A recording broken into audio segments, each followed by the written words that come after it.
talking some more Marvel Star Wars. We got two issues that they're connected, but they're standalones. They the way David Michelini explains it is they happen concurrently with one another.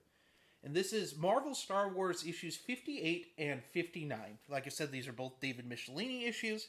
In issue 58, the rebels are trying to hide the fleet, and they're hiding it in a sun, and they have the special shield generator. So Leia, R2, and 3PO go with the rebels to make sure the base is set up properly and that the fleet is hidden in this sun because they can't hide it on the planet because the planet's already being scanned by the Empire.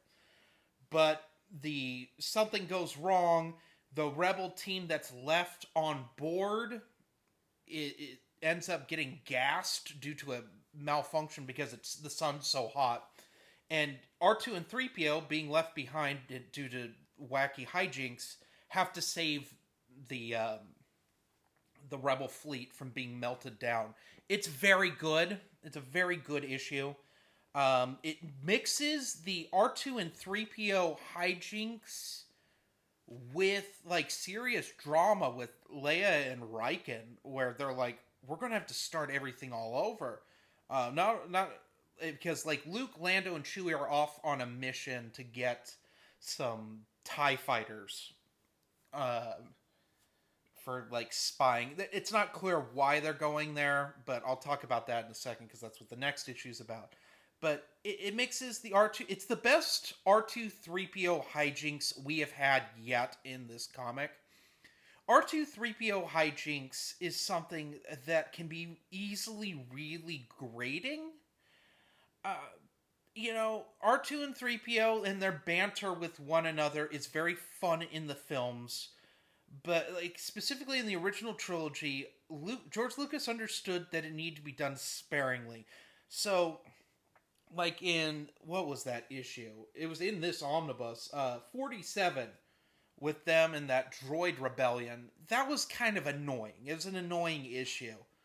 But David Michelini gets what makes R2 and 3PO good. The one thing I will say that like is kind of weird because of the prequels, not because of this, not because of David Michelini, is that they're flying, like they're like floating around because there's no gravity, and R2D2 uses the fire extinguisher attachment he has, like is shown in Empire, that leaves all the smoke, and they call it a fire extinguisher. But we know in Attack of the Clones, R2D2 has those he has the little rocket jets we see, and he flies around in Attack of the Clones and uses them a little bit in Revenge of the Sith for goofy hijinks. But I don't know. There's probably an EU explanation as to why R2 doesn't have those anymore or doesn't use them. There's probably some retcon, maybe Abel G. Pena or someone like that really focused on like the Marvel comics and fixing things has a retcon for that. I don't know. He could have had them removed. It's not a big deal, but it was something I noticed that I was like, huh, interesting. It doesn't take away from the book, but it's fun stuff. I really liked this issue. I give it a good 4.5 out of 5. It's worth your time to check out. It's one of my favorite one-offs. But anyway, we get to issue 59, which is Luke, Lando, and Chewie take the Falcon to this bazaar that's run by this crime lord, and they're buying TIE fighters. We're not sure why yet, but it's going to be a thing, I think, in future issues.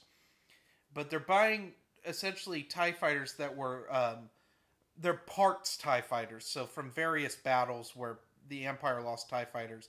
This guy has pieced them together, but he's not trustworthy. He's a scumbag. Lando's had dealings with him before, so we have a little history between the two of them.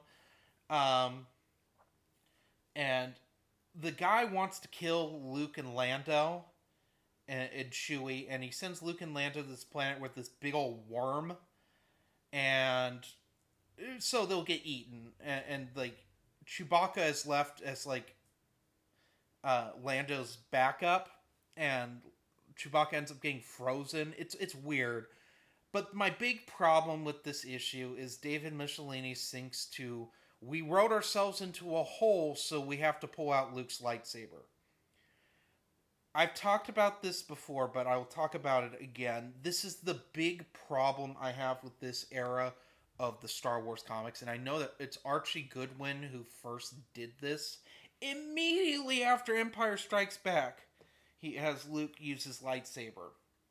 And up until this point, David Michelinie has been good about not having Luke use his lightsaber.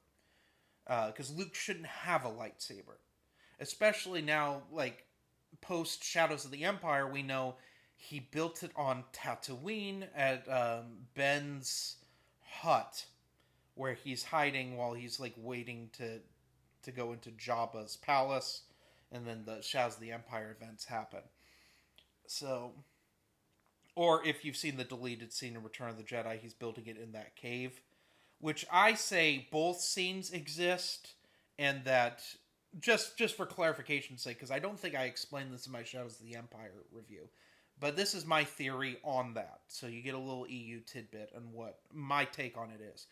Because most deleted scenes are not canon with the EU if they are in a movie and they're deleted, which is unfortunate because some stuff's like pretty good, especially like Attack of the Clones has some stuff that thankfully is in the novelization that like adds with Padme's family and the Larses that, you know, isn't considered necessarily C canon, but like it should be because it just makes things make a little more sense. But with Luke tinkering with his lightsaber in the cave while Vader's trying to reach out in the Force in that deleted scene that was cut last minute, I believe he's not building the lightsaber, he's adjusting settings because it's not a kyber crystal, it's a synthetic kyber crystal. He makes it, and we know about this from Shadows of the Empire. That's what Steve Perry says, is that he synthesizes the crystal at Ben's hut, and there could have been something like the power levels are a little too high in the hijinks they have on Imperial City at the end of Shadows of the Empire. So remember, in the climax, he doesn't use the lightsaber. He has a fist fight with Guri, Caesar's robot is synthetic. So it's like, it could be that there was something up with his lightsaber and he didn't say anything, because it gets really chaotic at the very end of that book. And so before he sends R2 and 3PO off, he's just adjusting settings on it, because we don't see it fully taken apart. We just see him with like a wrench, and he's adjusting stuff, and then he ignites it, and which is a cool scene. I'm glad it's not in the film, because his introduction in Return of the Jedi is the coolest introduction of a character in a sequel ever, with him and with the cape on and the hood, and he's like in shadow, and the Jabba's palace's main gate opens and he walks in solo, and then he chokes out the Gamorrean. It's cool stuff, right? So back to Marvel Star Wars issue 59. It's a fine issue. I like seeing Luke and Lando work together.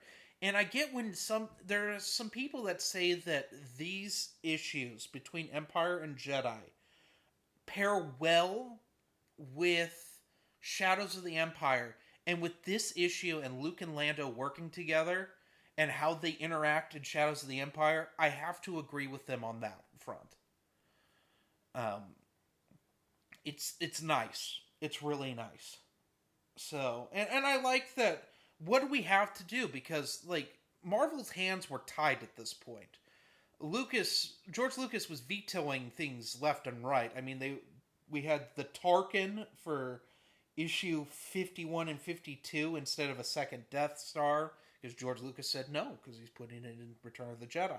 There's not a lot they can do, and it's very clear they want Han Solo, and they can't do that. We'll talk about that when we get to, like, annual number 2, but we saw that in issue 50, that they want Han Solo in the mix too, but they got Lando, and they make Lando kind of his own character, which is nice. I'm a big Lando fan. We get to see Lando and Lando's expertise in this issue specifically. This is the first time, because since Michelini really took over this book, we've seen Lando go from he feels like he has to prove himself to the rebels and his friends to now he's like, this is my world, Luke. Let me take the lead here. And that's really nice. And that's where this issue specifically shines, is with that. I wish Luke didn't use the lightsaber. In fact, it's just for one scene he uses the lightsaber. And then it's back to gone. And that's just bad writing, in my opinion. And it's not... everyone at Marvel seemed to do that during this time, is they'd write themselves into a hole. And we see that also with Luke's force powers are all over the place in these... between Empire and Jedi. Like, he's doing crazy force abilities that are kind of nonsense at times. But, like, I'm more forgiving to that than the lightsaber. And that's simply because we needed some sort of novella or something. Kind of like what Abel G. Pena did with Skywalkers, making that first annual actually make sense.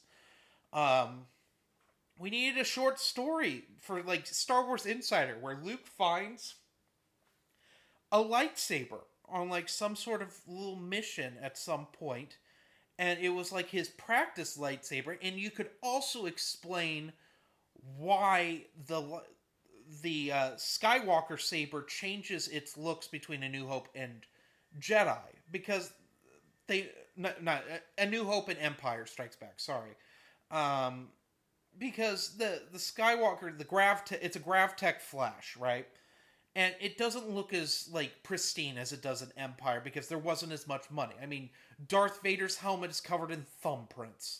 Like, he has fingerprints all over it, and it looks gross in A New Hope, but his costume's absolutely pristine by Empire. It's just, real life-wise, there was more money to be put into Empire Strikes Back, so things look better.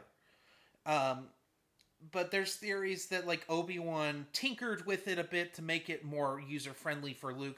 Because the Skywalker lightsaber, as I like to call it, because, I mean, Rey uses it too in the new canon. It was the lore is that Anakin made it for his style of lightsaber combat.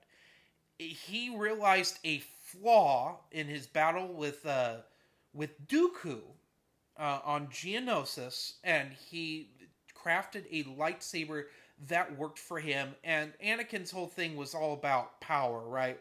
Hayden Christensen's a very it's a tall man, a big man. Anakin's a bigger man than Luke is. Mark Hamill's just kind of average.